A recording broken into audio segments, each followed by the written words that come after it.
আপনার দীর্ঘদিন ধরে কাশি হচ্ছে এবং আপনি একের পর এক অ্যান্টিবায়োটিক চেঞ্জ করছেন, বিভিন্ন কাশির সিরাপ খাচ্ছেন, বিভিন্ন কাশি হলে বিভিন্ন ট্যাবলেট পাওয়া যায় সেগুলো খাচ্ছেন কিন্তু উন্নতি হচ্ছে না।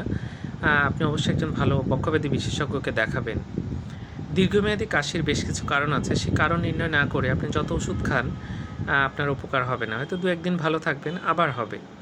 কিন্তু পার্মানেন্ট চিকিৎসায় আমাদের যেতে হবে এবং সবার আগে ডায়াগনোসিস করতে হবে। বেশ কিছু ফুসফুসের অসুখ আছে যেখানে দীর্ঘমেয়াদী কাশি হতে পারে। এছাড়া অনেক সময় যারা ধূমপান করেন, দীর্ঘমেয়াদী কাশি হলে আমরা কিন্তু খারাপ কিছু অনেক সময় চিন্তা করে থাকি।